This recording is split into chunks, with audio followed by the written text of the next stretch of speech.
ഞാൻ വിചാരിച്ചത് ഞാൻ അത്രയും മേടിക്കുന്നില്ല. എൻ്റെ ആഗ്രഹങ്ങൾ ഒരുപാടുണ്ട്. എൻ്റെ അവസ്ഥ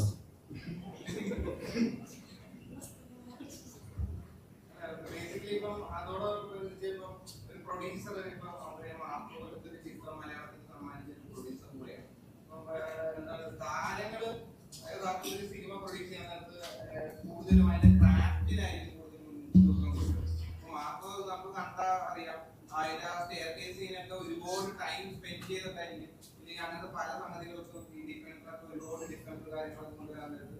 അതിന് ആ സിനിമ അറിയുന്ന ഒരു നടക്കുന്ന അർത്ഥത്തിൽ അതിനകത്ത് അത്രയ്ക്ക് ഇൻവെസ്റ്റ് ചെയ്യാൻ വേണ്ടി താല്പര്യപ്പെടും.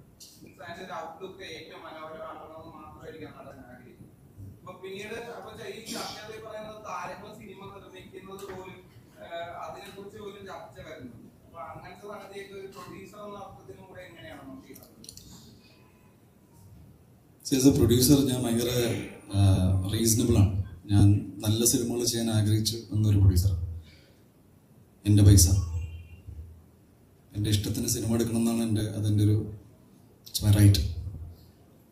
പിന്നെ ആ പൈസ കൊണ്ട് ഞാൻ എന്ത് ചെയ്താലും ആരും എന്നെ ചോദ്യം ചോദിക്കാൻ പാടില്ല എന്നാണ് എൻ്റെ ഒരു ബേസിക് മാന്യത.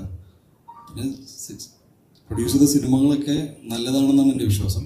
എനിക്കങ്ങനെ എൻ്റെ നഷ്ടവും പ്രോഫിറ്റും അങ്ങനെ ആരോടും ഡിസ്കസ് ചെയ്യേണ്ട കാര്യം പോലും ഇല്ല. എന്നാലും നമ്മൾ പറയുന്നു, നമ്മൾ ഒരു നടനോട്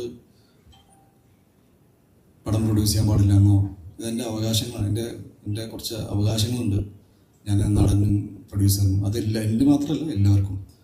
ഐ തിങ്ക് അത് I don't go with a statement.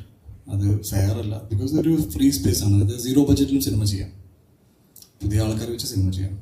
ഇതിലൊരു റൂൾ ബുക്കില്ല. ഇൻഡസ്ട്രിയിൽ ആര് സിനിമ ചെയ്യണമെന്ന് എവിടെയും ഒരു ബെഞ്ച് മാർക്കില്ല. ഇന്ന ആൾക്ക് മാത്രമേ സിനിമ. IT ഫീൽഡിൽ നിന്ന് പെട്ടെന്ന് ജോലിയൊക്കെ മാറ്റി വെച്ചിട്ട് പെട്ടെന്ന് സിനിമ ചെയ്യുന്ന ആൾക്കാരുണ്ട്. ഞാൻ പോലും സിനിമ പഠിച്ചിട്ട് വന്നൊരു സിനിമ നടനായ ആളൊന്നുമില്ല. പ്രൊഡക്ഷൻ എന്താണെന്ന് പോലും എനിക്കറിയില്ല. എൻ്റെ എക്സ്പീരിയൻസ് കൊണ്ട്, അങ്ങനെ ഒരു ലൈഫ് എക്സ്പീരിയൻസ് കൊണ്ടൊക്കെ ഇങ്ങനെയൊക്കെ ആയിത്തീർന്നു. സജീവാണെങ്കിലും വിനയാണെങ്കിലും ഇതെല്ലാം നിഖില, എല്ലാവരും ആക്ടിങ് വാട്ട് എവർ ഇട്ട്, ഏത് പ്രൊഫഷൻ ആണെങ്കിലും. സോ അത്തരത്തിലുള്ള കാര്യങ്ങളോട് എനിക്ക് വിയോജിപ്പുണ്ട്. അതാണ്. പിന്നെ നല്ല സിനിമ എടുക്കാനാണ് ഇതൊക്കെ ചെയ്യുന്നത്. ശമ്പളം ഞാൻ മേടിക്കാറില്ല. ബിക്കോസ് ഞാൻ എൻ്റെ കമ്പനിയിൽ തന്നെ വർക്ക് ചെയ്യുന്നു കാലങ്ങളായിട്ട്, ഒരു 5 വർഷമായിട്ട് ഇപ്പോൾ തന്നെയാണ്. സോ ഞാൻ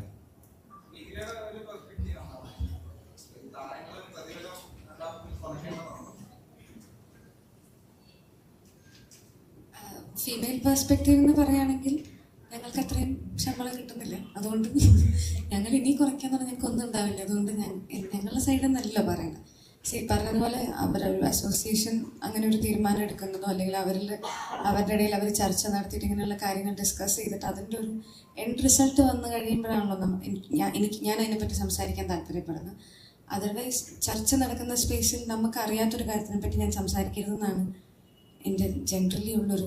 എനിക്ക് അത്രയും ഡീറ്റെയിലിംഗ് അറിയില്ല. അവരുടെ ശരിക്കും നടക്കുന്ന പ്രശ്നങ്ങൾ എന്താണെന്നുള്ളതോ അല്ലെങ്കിൽ എന്തുകൊണ്ടാണ് ഇത് പറയുന്നത് എന്നുള്ളതിനെ പറ്റിയിട്ടോ എനിക്ക് അത്രയും ധാരണ ഇല്ലാത്തതുകൊണ്ട് എനിക്ക് വെറുതെ അതിനെപ്പറ്റി പറയുന്നത് നല്ലത്. അതിൻ്റെ എൻഡ് റിസൾട്ട് എന്താണെന്ന് അറിഞ്ഞിട്ട് സംസാരിക്കുകയാണെന്ന് തോന്നുന്നു.